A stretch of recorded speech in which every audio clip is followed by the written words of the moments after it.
Good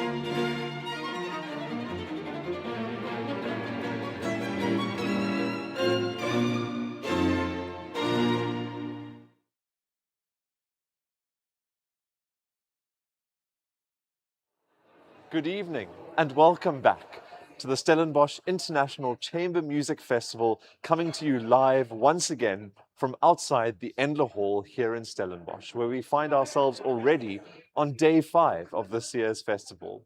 In just these first few days, hundreds of musicians have performed dozens of concerts, countless rehearsals have taken place, new friendships have been forged, and audiences have experienced music spanning almost 3 centuries. The SICMF has never been content simply to present the established masterpieces of the repertoire, important though they are, but has always sought to place them alongside music that audiences may never have encountered before. And this year alone, we have 11 South African premieres alongside last night's world premiere by one of our own local composers, Owen Dalton.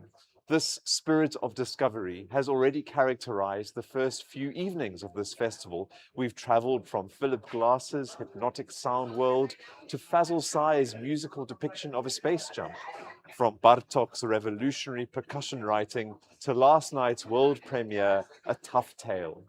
And tonight's faculty concert promises to be no different.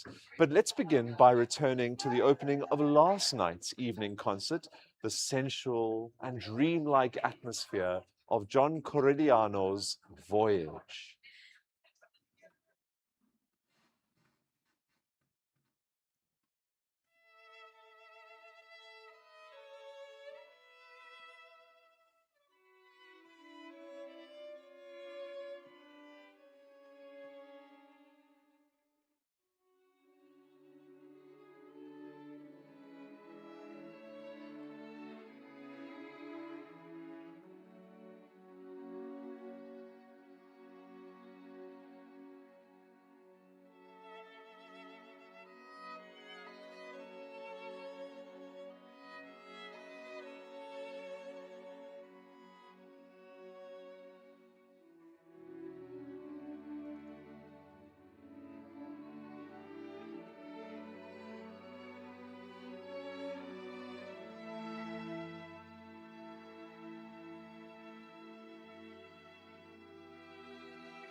A work there that immediately draws us into its quietly luminous sound world. Now, one of the themes that has emerged repeatedly during this year's festival is that what the audiences and what you experience on our stages each evening really only represents the tip of the iceberg here at the SICMF. There's an extraordinary team of people working behind the scenes to ensure that rehearsals happen on time, that concerts run smoothly, and students and faculty alike are looked after throughout these 10 extraordinary days. And of these indispensable individuals, one of them is Lesedi Sibanda, who serves as a faculty assistant here at the SICMF. Thanks for joining me. Thank you for having me. We saw you on the stage just a few evenings ago, Yes. conducting the Gareth Woods. Yes, definitely. How was that? How did you feel? Absolutely exhilarating. Uh-huh.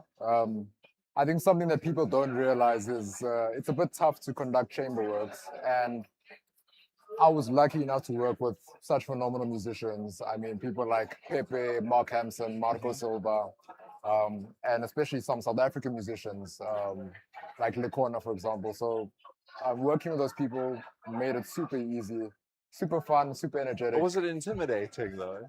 It was slightly, and I think the reason for that was the nature of the work. It was a South African premiere. Yeah. The work had never been performed before here.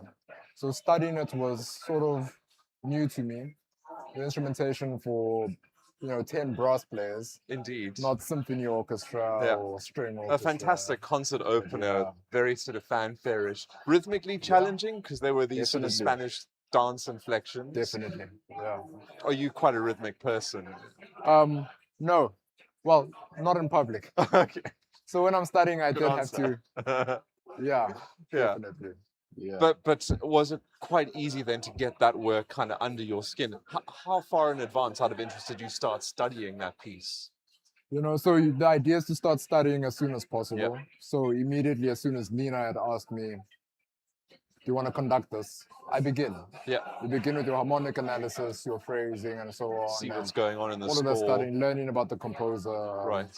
Because you really want to do it justice, and I mean that's what the music deserves. Yeah. That's what the audience And it was deserves. a fantastic performance. I'm And it's so glad you cool that we enjoyed have it. a recording of it. We can go back and listen to it again. That is phenomenal. Yeah. So we're talking like 2-3 months ago, or what sort of Yeah. So I time mean, frame? I was asked about a month ago. Okay. So bit of a time crunch, but because I was also studying, of course, I'm assisting Michael Reppe here. Right. So also studying the Mahler's First Symphony, the Schnittke First Cello Concerto, Yes. Mendelssohn Double Concerto. And are these new works for you, or have you encountered them before? It's quite unusual, this Mendelssohn. It's not kind of the violin concerto or the first piano concerto that we think of.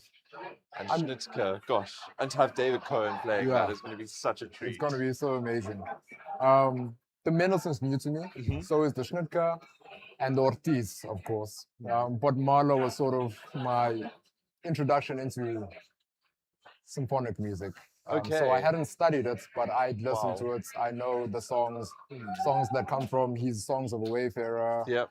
And there's Das Klage der Lieder and his Cantata and all of these things. So you call yourself quite a Mahler fan? I'm a Mahlerian at heart. Yeah, Mahlerian. Yes. I mean, so I'm still getting to grips with this music. It's just so vast and overwhelming. I mean, we had his Fifth Symphony last year on the stage.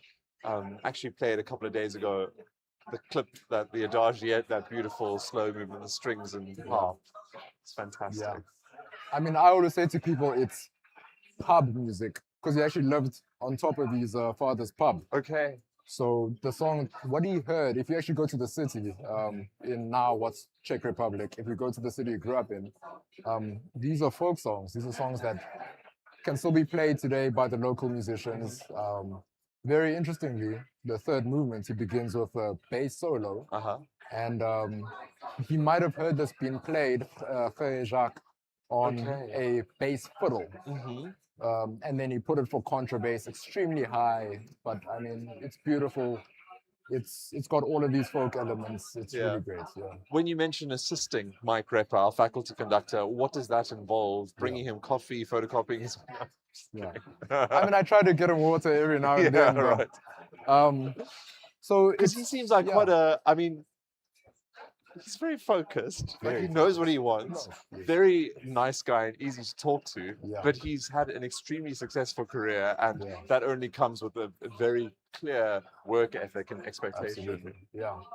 I mean, I think he's a phenomenal conductor. I saw him first when he was here 3 years ago. He did Borodin to... Oh yeah, fantastic. Yeah. Borodin Second Symphony. And so my job is to be an ear in the hall and to help out where I can. Very useful.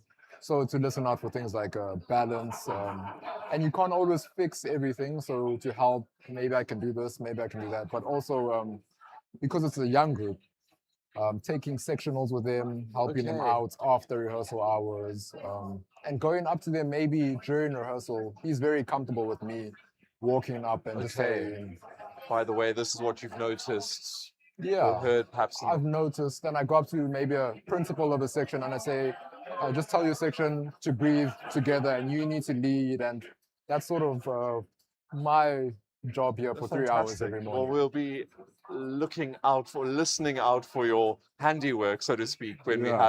have the Festival Symphony Orchestra playing later this week. So the SICMF has really been crucial in your musical development as a conductor. Is this, what instrument do you play? I'm a pianist, A pianist, unfortunately. right? Tend to make the best conductor. Well, I don't know. There are very many great conductors who were pianists No, to start. definitely. Karen, I think, was a pianist. Even Michael. Michael as well, pianist, right? yes. Yeah, incredible. But yeah, and then conducting, not what one would sort of associate with chamber music, and yet it's all about communication, isn't it? Which is what chamber music is. Yeah, I mean that's really what it is. At the end of the day, it's all about the sort of idea of collaboration. I've had many mentors, some of which I've met here. I mean, I had a phenomenal conversation with David Cohen last year. Anthony Harmus has been so helpful at this festival. And for me, this festival has really changed my life because it made me realize over the past 4 years what music is about, why I'm doing what I'm doing, and that it really is about human connection. Yeah. So being a conductor here is a bit weird, but at the end of the day, it's the same thing. It's communicating through music. So thanks for sharing those personal insights. It's Yeah. So you see yourself, music is your future, yes, conducting specifically. yeah. Well, conducting and piano and however I can contribute to the musical developments in the country, in the world, and sharing things with people. I mean, music comforts, it heals, it excites, it unites. It's nothing like it's the ultimate drug. So I mean, completely. I mean, it really is a duty that I think as musicians we have to give everything to what we're doing. It's a if you have that gift, I think it's a sort of a human duty. Yeah. Yeah. Really pleased to hear you say that. It's Yeah. heartwarming and kind of reminds us all why we do what we do. It's Yeah, not definitely. always just about the pretty notes on the stage. It's Yeah. what they can facilitate and make happen. Yeah. But you've been playing another very important role in this festival, specifically related to the live streams. Yes. And what is that? So I've been calling the shots. Calling the shots. Excellent. So of course I have the score, but Mark is great. I mean, he's really. So what you've that's- been in the booth I've been with in the us booth. here in the Yes. Endler. And sometimes, I mean, Mark covers for me. Sometimes I'm not 100%. So just But to I spell mean- it out for those at home, you've been sitting there with a score and Yes. saying, okay, there's an important moment coming up in Yeah. this part, in the cellos or the brass or whatever. We make sure then the cameras are ready. Or so I that- mean, there's a big crescendo coming up. Maybe let's pan in or pan out. Or there's a really nice moment at the end of the Frank where the energy is high and we Yes. go bum bum bum. We switch between okay, the different nice. shots and then we Right. end boom on the main hall camera. So Yeah. it's lots of fun. I'll have to man. go and revisit that Yeah. moment. A lot of the time I'm sneaking into the hall to go Yeah. and get the full experience. But well, very, very grateful. If you've been enjoying Lesedi's work, you'll have to drop a line in the comments just so he can know he's appreciated. Thanks so much for making the time. Thank You you hear very much for having the sounds going off. Folks like Lesedi always seem to know everything that's on the go here at the SICMF, and also you and the rest of the team somehow managing to anticipate all of the problems before the rest of us even realize they exist. So let's revisit now another moment from last night's faculty concert. Here are the opening minutes now of Owen Dalton's A Tough Tale that received its world premiere here at the SICMF.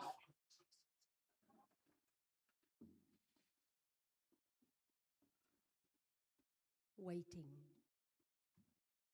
silently waiting for the last ray of sunshine to disappear.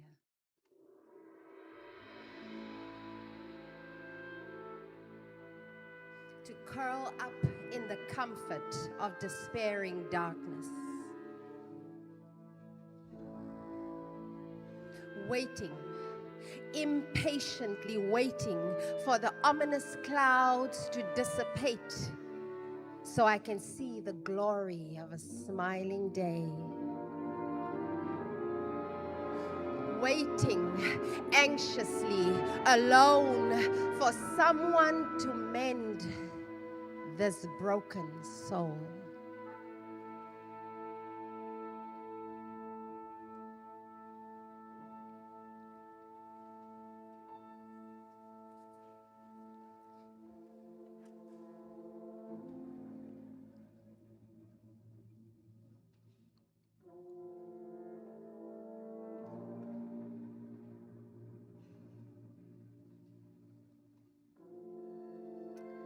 My people are confused.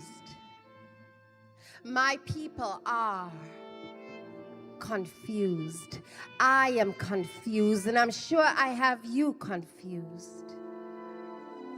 The question is, am I confused because your confusion is confusing me? Or am I confused because confusion is a state of mind in which I hide, in which I thrive? I'm confused.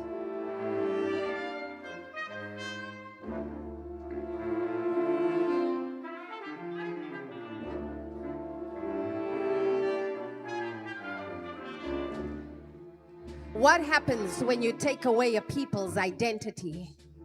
Like snatching mother's milk from a suckling baby, classifying them as a non-entity, neither this nor that, neither bad, but neither good enough.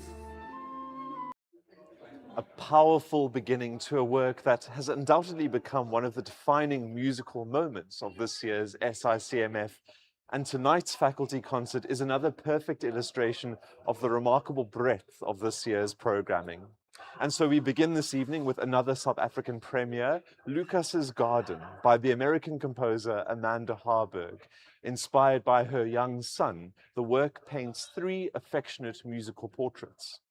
After that comes Anton Orensky's magnificent piano quintet, one of those works that makes you wonder why it isn't heard more often.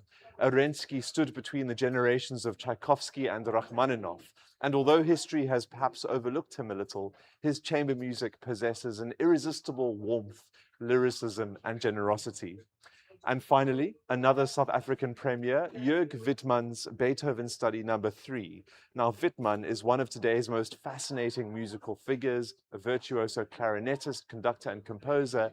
And in this quartet, he enters into an imaginative dialogue with Beethoven, proving once again that great music really never stops speaking to later generations.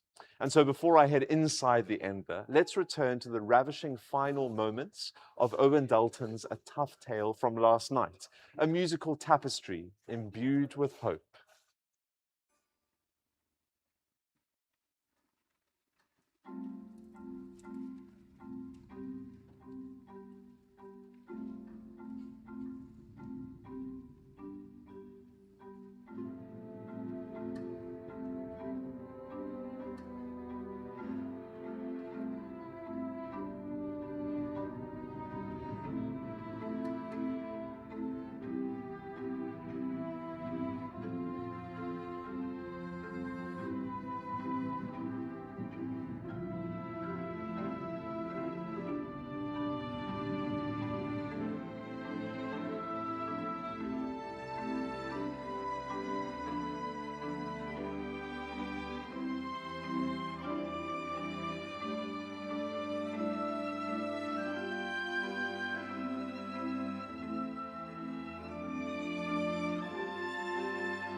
And we're back inside the Endler Hall for the fifth faculty concert as part of this year's SICMF.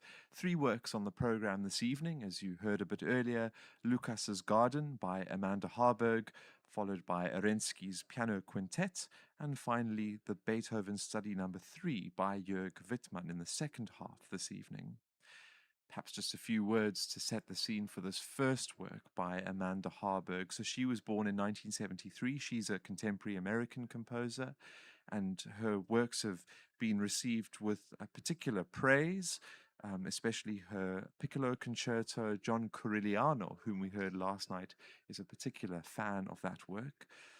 But why is this piece called Lucas's Garden? Well, Lucas is her son, the composer's son, and this project was inspired by Lucas's passion for backyard botany. And so she's named the composer the 3 movements: Backyard Paradise, Moonlit, and Wild Roses. So as we move through this 15-minute or so work, as we move through those 3 movements, try and imagine the kind of sound picture that the composer is creating with titles like that: Backyard Paradise, Moonlit, and Wild Roses. Any moment now, I'll be welcoming the 4 faculty artists who will be performing this work: Yao Guang Chai, clarinet; Daniel Rowland, violin; Boris Andrianov, cello; and our artistic director, Nina Schumann, will be playing the piano this evening. This may be the first time you'll be hearing music by the American composer and pianist Amanda Harburg. Needless to say, this performance we'll hear now, that starts this evening's faculty concert, is the South African premiere of the work. Thank you for joining us this evening. Let us know where you're dialing in from. The lights have dimmed, and in a resplendent red dress, Nina emerges on stage, followed by Daniel Rowland, Boris, Yao Guang Chai, Teresa on page-turning duty again this evening, bearing the score. Thank you very much. Right, time for some chamber music magic at the beginning of the 5th faculty concert of this year's SICMF Lucas's Garden by Amanda Harburg, the South African premiere, unfolding across 3 movements: Backyard Paradise, Moonlit, Wild Roses. Close your eyes, take a deep breath, and enjoy.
Lyrical and accessible and infused with a childhood's naivety and a very playful coda. I enjoyed that, the final minute or so of the work, performed by our four faculty artists, Daniel Rowland, Nina Schumann, Boris Andrianov, and Yagang Chai, and of course, Teresa as page turner.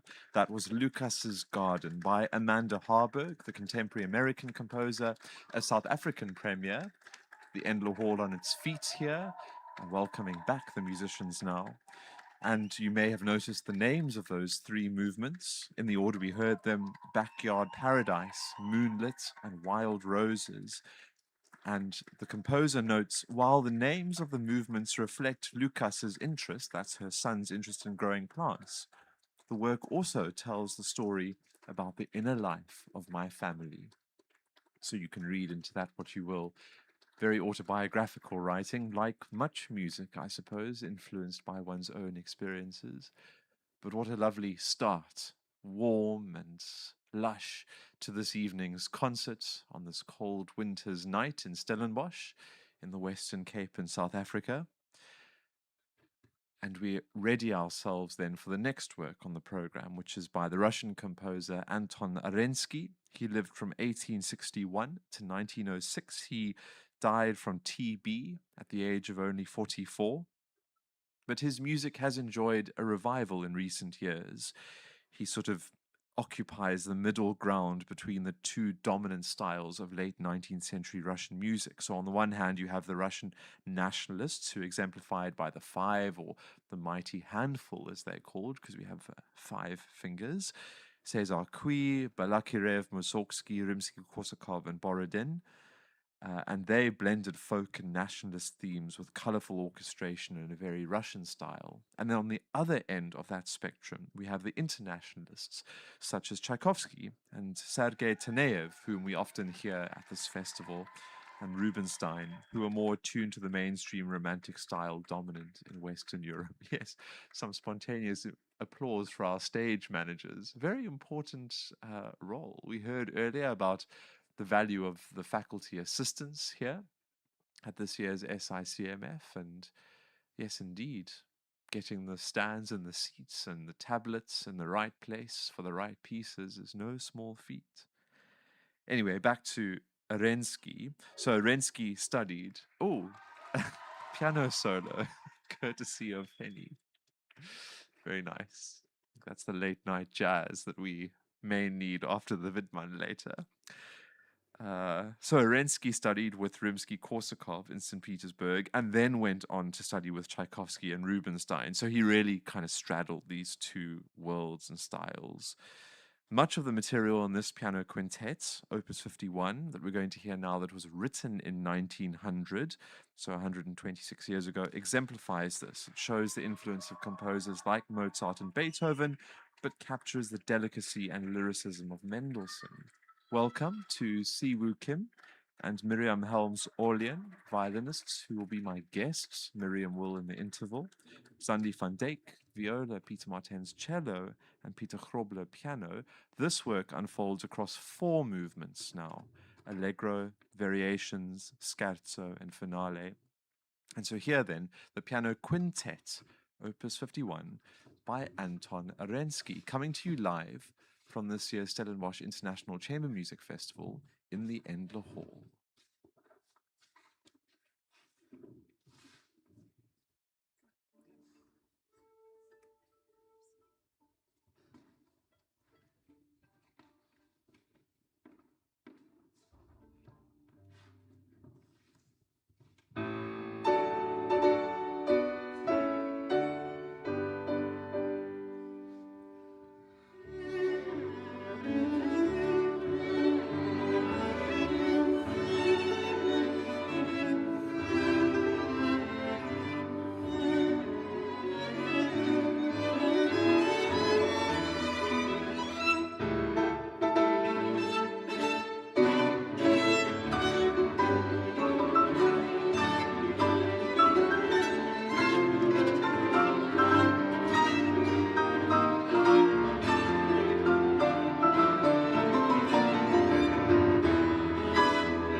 Anton Arensky, inhabiting a middle ground between the nationalist mighty handful in mid to late 19th century Russia and the internationalists on the other, exemplified by Tchaikovsky, are five faculty artists doing more than justice to his piano quintet.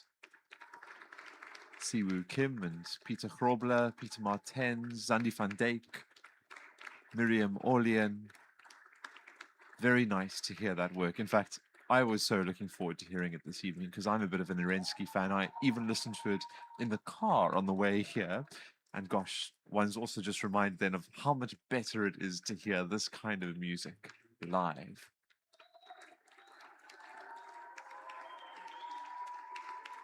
our audience here this evening on their feet. As you can see, as you can hear, congratulations again to our 5 faculty artists who brought that work by Orensky to life.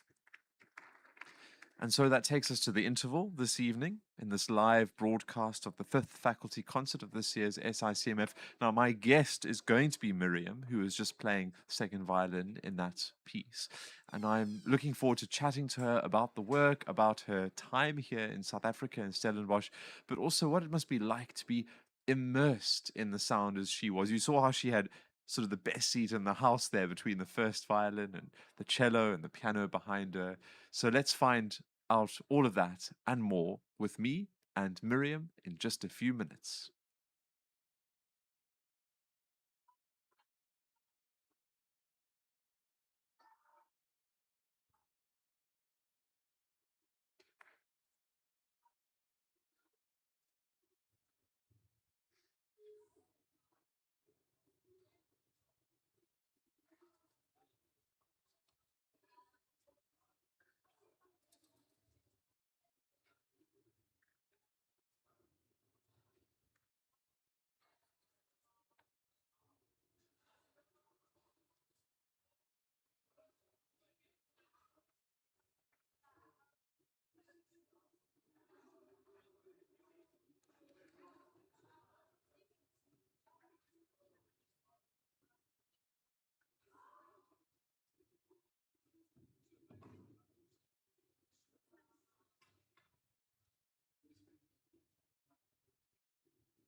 Welcome back to the foyer of the Endler Hall for the interval of tonight's faculty concert. And what an engaging first half we've just experienced, from the intimacy of Amanda Harburg's musical portraits to Arensky's piano quintet, which featured the playing of my guest this evening, making her SICMF her South African debut, faculty violinist Miriam Helms-Orlean. Miriam, thank you for joining me, bringing you straight off the stage. Yeah. I should be offering you a glass of wine, but Well- hopefully by the end of this conversation, I'll know whether you prefer white or red Indeed. or something else. Indeed. No, I mean, depends on the context. Yeah. Well, we were just saying you've been here you came a few days before the festival to enjoy a little bit of what Cape Town and Stellenbosch have to offer. You went up Table Mountain with I Micklin. did. Yeah. India Fenster. Oh, With very like adventurous. to hike mountain guide, and it was great. Uh-huh. Yeah. What are your first impressions Oh, I of mean, there's the just southern beauty tip of all Africa? around. Yeah. Really, it's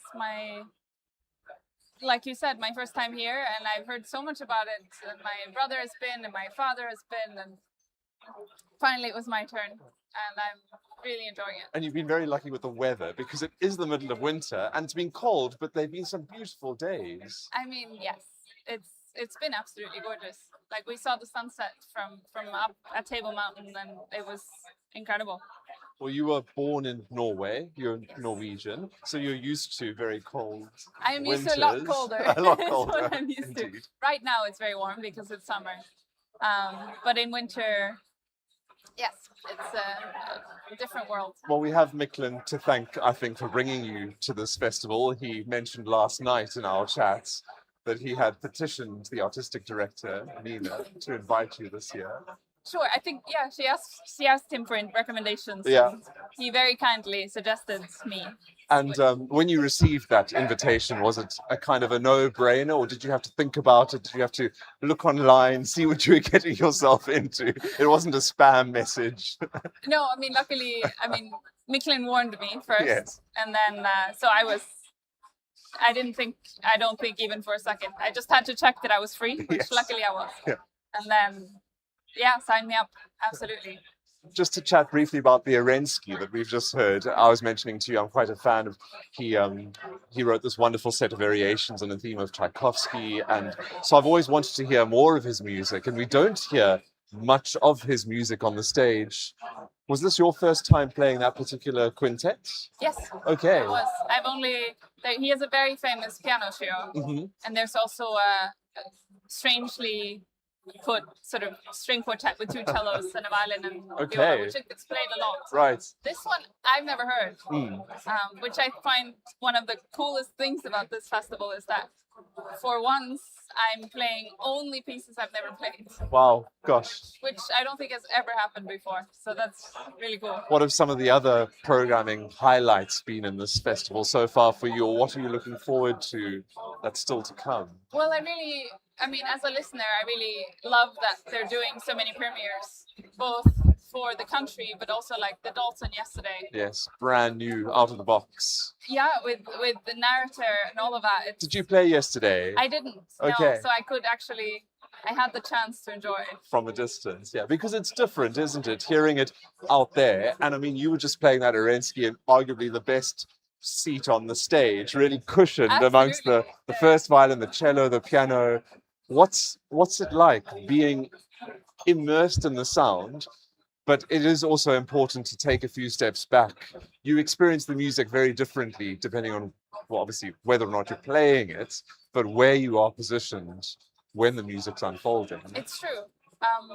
That's why I love both the role of first violin, where you get to sort of take a step forward and Lead, but yes. also like today. As when we I heard was in the just- Mendelssohn the other evening, Yes. when you and Micklin were first and second tier, fantastic. Yeah. No, but today was really just such a joy. Mm. And the guys, all of the guys I was playing with are just the most wonderful people, and I'm so happy I get to meet them. It's been really, really special. Is it tricky sometimes coming to a festival like this, kind of as a first time, if you'll forgive me describing it that way, where there's already such an established sense of community and kind of family? Everyone sort of already knows how things work here, how it's going to unfold. I'm sure they were warm and welcoming, but did it still sort of take a little while to sort of adjust to read the other musicians, to take the temperature of the hall, maybe? A little bit. There's always a day or two of what's going on? Yeah. But it's also exciting, and one of the great joys of having this life where I travel and play with new people and really, discover these hidden gems. You know, I'd heard about the festival before, but being a part of it is an entirely different story. And have you had a chance to work with some of the students already in the student groups? Yes. And what's that been like? Oh, it's been such a joy. They're so warm and eager to learn, and full of questions, and brave as well, daring to try new things and be challenged by us. But receptive to what you're suggesting as well, and they'll try it out, and then maybe even have the guts to say no, they perhaps don't like that, or they prefer another way of doing it. It rarely happens, but yes, it does sometimes. This the whole sort of model here at Stellenbosch, with kind of the faculty concerts and then the orchestral playing and I mean, this must really equip the students very well for these many kind of facets of being a musician today. The conversations they're exposed to as well beforehand. What would you say are some of the key skills that a young musician really sort of needs to focus on acquiring today? And does the festival help the students to develop those? I mean, my impression is, yes, the festival does help. I think just in a way, it's almost like music teaches you the most important life skills. So we were speaking actually yesterday with several of my groups about how to solve when you have two different opinions. And this person wants that, and this person wants that, and they're supposed to play together. And how do you decide? And learning to negotiate, learning to give, take, listen, argue for your passion, and also trying out someone else's, idea. Yes. Has been really, a big part of, I think, what they do when they have their smaller groups.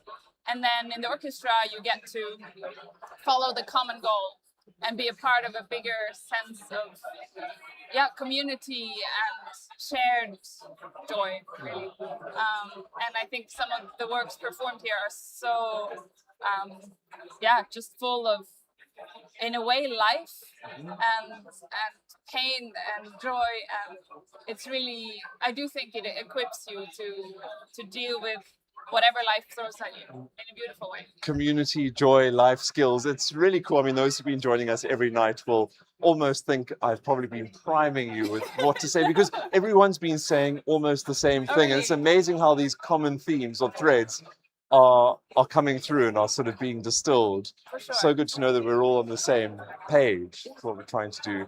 Now, you play a very special instrument, don't you? Will you tell us more about that? Because I don't think everyone fully appreciated what they were hearing on the stage. Well, I'm very lucky because I play a violin that I don't own, but I get to play it I played it for many years already, and looks like I get to keep it. And it's a very old violin from Cremona, built by probably the most famous violin maker of all time, called Antonio Stradivarius. Yep. He must have been a very special man, considering his instruments are sold for millions and millions. And therefore, very few of us own them ourselves. But I play one that's built in 1689. Incredible. And it's beautiful to look at, beautiful to play, hopefully beautiful to listen to. Yes. And it's really great. Yeah. How do you receive some support then to be able to play that instrument, or how does it sort of work with such a valuable historical artifact like that? It must be and the insurance and all must be quite crazy. I mean, when you're traveling, you must be clutching it the whole way. No. I mean, it is a big responsibility, and we do keep it close. Yes, it's just over there. It's right here. Yes. But it's also a work tool, and it's my companion that I've lived with for several years. It becomes sort of a second arm or third arm, I suppose. Yes. That's just there, and I don't worry walking around. I know it's insured. I know where to take it, where not to take it, maybe. Of course, bit of common sense. And really, I mean, luckily, they're also really hard to sell, you know. Even if someone did try to Yes. steal it, it would be immediately discovered and impossible really to sell because of how special and unique they are. You could maybe sell it for, you know, 1,000 rand, but not for what it's worth. How many instruments did you play before this one? And then do you think this is your instrument for life almost? And pardon the question, because as a keyboardist, as a pianist, I have to play whatever I'm given. It's true. I have been really lucky. I've been lent instruments, beautiful old instruments, since I was, you know, 13, 14. And been privileged enough to use them for a long time. So I've had only 3 instruments since the time that I was 13 and played them all for a long time and been able to develop my voice through really one instrument for many years. Yes. But I do think you learn other things by changing every night. I'm very... I don't know. I can't be so attached that I can never let it go, but it does feel strange to imagine giving it away while I'm still playing. Yes. So let's see. Does the instrument work well for everything? Solo work, concerto work, chamber music? Do you ever consider using another instrument for a particular color or approach or situation? I would say it does work really well, but then there's also sometimes you have to work in new ways to find new colors and find new ways to play it. I remember when I first started playing it, it took us a long time to become friends. Right. Actually, Interesting. it took us a long time for me to be So able breaking to it in a way.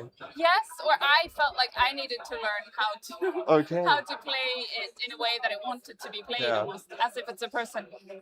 But it was it's a beautiful journey, and I think you can learn so much, whatever life throws at you, whether it's gorgeous old Italian instruments or, you know, other more challenging things. Yes. It's really it's just a joy to go through it. Yeah, I really appreciate your attitude of optimism and gratitude. That's really coming through so much of what you're saying. Where to next for you after Stellenbosch? Well, I go directly back to Norway, actually. Okay. There's another festival starting on Monday morning. So Oh my goodness, next week. I won't, 6 yeah, days. I won't arrive until after lunch because it's a long flight. Right, yes. But yeah, straight on to a new group of people. Is that a festival you've participated in before? I was there last year. Okay, right. Yeah. But I'm not. I don't think I'm playing with any of the same people. Okay, interesting. This year. Yeah. But it is, which is somewhat different from this festival, in which there really seems to be a kind of core cohort that we have. I so mean, I year am after hoping year. I can come back So, here someday, yes, but let's see. Fingers crossed. Certainly acquitted yourself very well to that. Final question, the wine story. Red, white, what is your favorite? Have you been able to try different wines while you've been here? I have tried some. They've all been excellent. We are going to a wine tasting though before I leave. Okay, so excellent. Do you know where that will be? I don't. Perhaps? Okay. I'm lucky to have friends who know what to do and they bring me along. So we're going, yeah, whenever we're going. The Pinotage I had maybe 2 days ago was probably my favorite so far. Good, yeah. But I love a white and a red and yeah, whatever I can get. Very pleased here. Pinotage, as you know, is our local grape, but it's aware. quite divisive. Some folks don't really? like it. So No, it was excellent. I'm also a Pinotage fan. It was really good. Miriam, I think it's time for a glass. If we can sneak one in before the next half Absolutely. starts. So in just a few moments, we'll return to the Endler Hall for the second half of tonight's concert. I don't want to give too much away, but there might be a small surprise. But in the meantime, let's revisit the beginning of the final movement from last night's performance of the Brahms Clarinet Quintet in this arrangement for strings.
Well, hello and welcome back to the interior of the Endler Hall. Such a lovely chat with Miriam.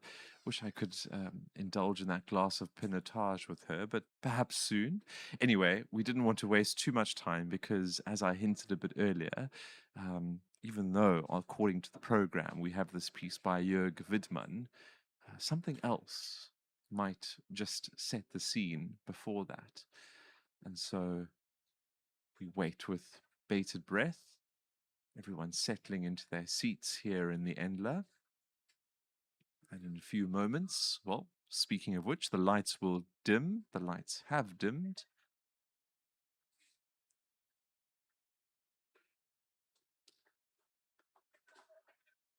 Found it very interesting talking to Miriam about her instrument. Firstly, the privilege of playing a Stradivarius that's over 200 years old, did she say, or was it even older?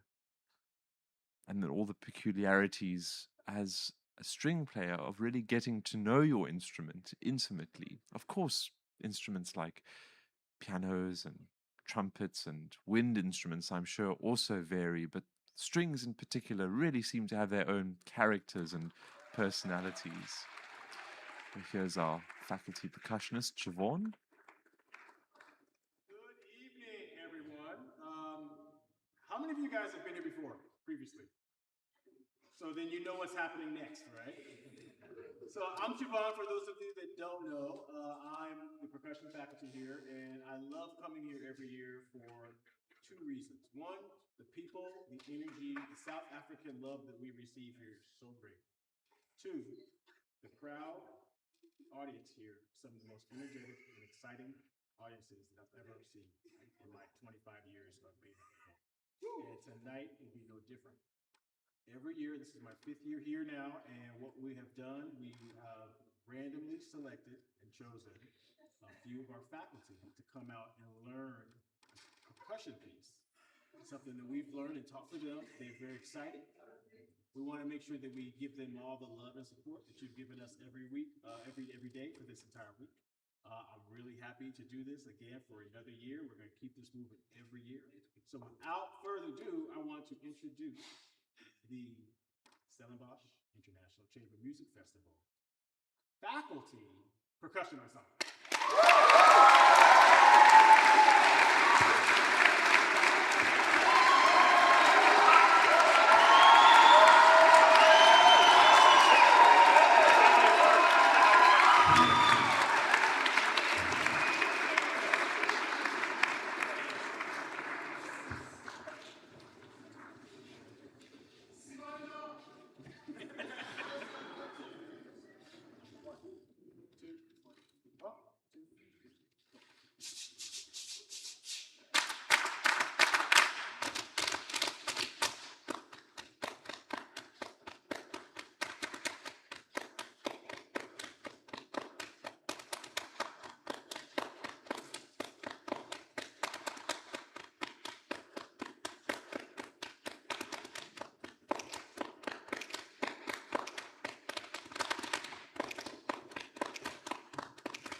better give a hand, so to speak, to our faculty percussion ensemble, an ad hoc group that has now become tradition at the SICMF.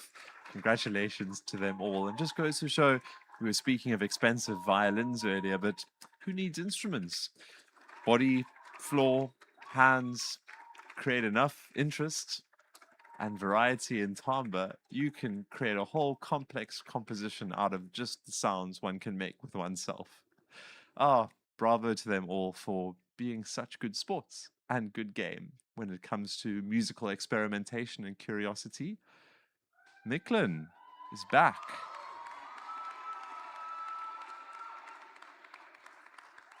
Testing. Hello. Can you hear me? Okay. Well, I don't know how we're going to follow this. But can we give them a big round of applause one more time?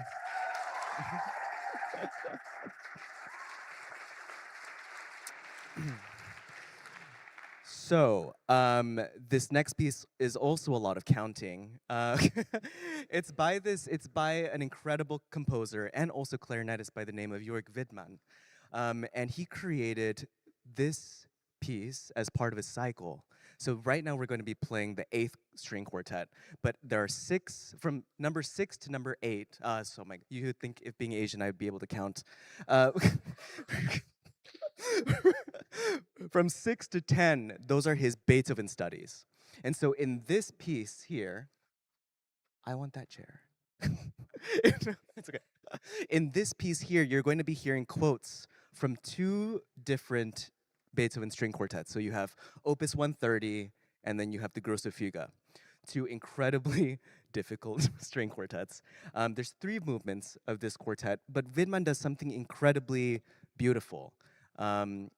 He takes tradition, and instead of some other composers, which we won't mention, he doesn't throw it away. He doesn't throw tradition out the window, but he takes it and he joins his form of speaking, his form of music making in with it as a conversation.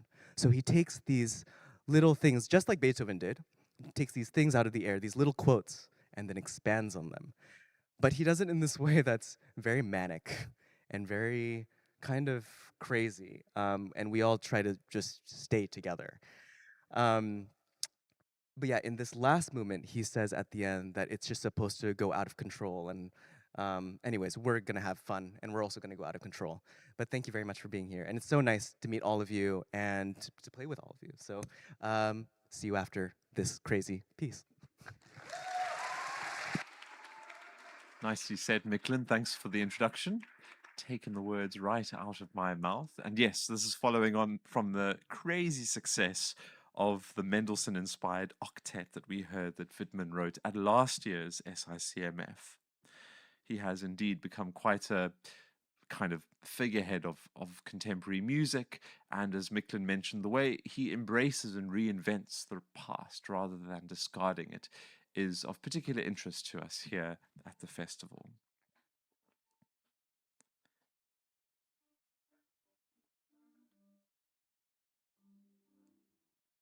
And so, as Micklin mentioned, this work essentially unfolds in 3 movements, Allegro con brio, and then these variations, and then a rondo prestissimo at the end. And Micklin will be playing together with Daniel Rowland, Dana Zemtsov will be the viola player, and David Cohen cello in the South African premiere. Another one to notch up on this year's SICMF log.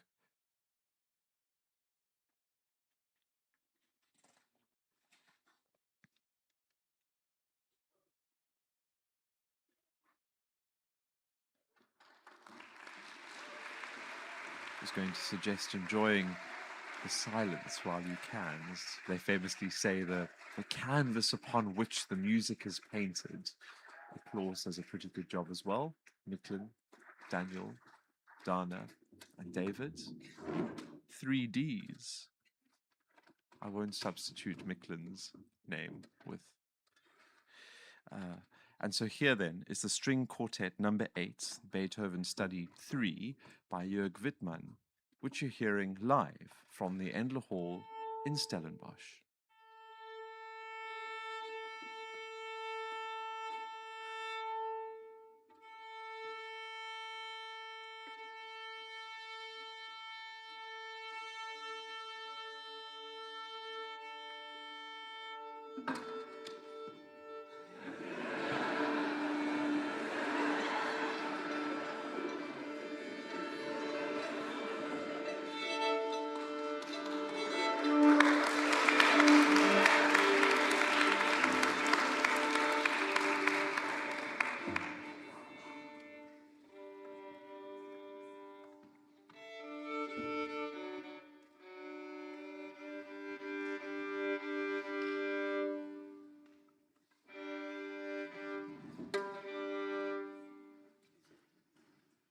That's part of the piece, by the way.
Give them all a bells.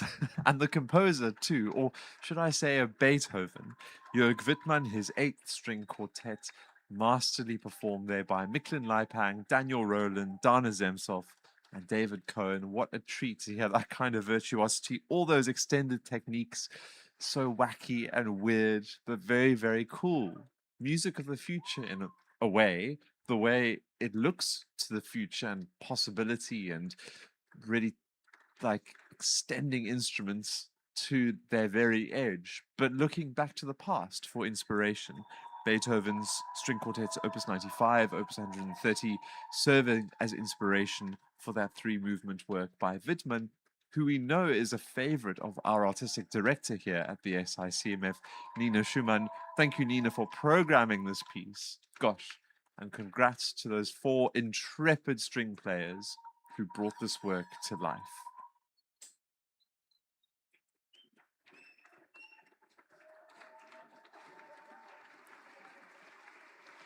I don't think there's anything that can follow that. That brings us to the end of this 5th faculty concert at this year's SICMF. And what an evening that it's been. Please hang around for a couple of minutes so that I can greet you good night from the foyer of the Endler Hall.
And so another memorable evening comes to a close here at the Stellenbosch International Chamber Music Festival.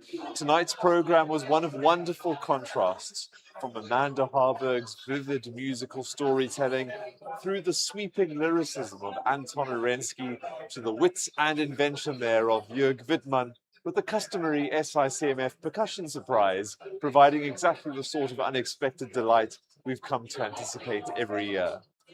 Tomorrow evening's 6th faculty concert continues that spirit of exploration. We'll hear Erwin Schulhoff's eclectic 5 pieces for string quartet, then South African premiere of Olli Mustonen's Sextet, a work by one of the festival's favorite returning composers, and after the interval, Reinhold Glier's magnificent string octet, bringing 8 of our outstanding faculty string players together on the Endler stage. And as tradition holds, there may even be an encore or 2 before the evening is done. Of course, before that, another full day of the SICMF awaits: student ensemble concerts, coaching sessions, rehearsals, a public flute masterclass with Damare McGill, and all the countless conversations and musical encounters that make this festival such a unique experience for everyone who takes part. Thank you again for joining us wherever you are in the world. And from all of us here at the Endler, and on behalf of the production team, this is John Woodland wishing you good night. We'll see you tomorrow evening for another occasion of chamber music magic.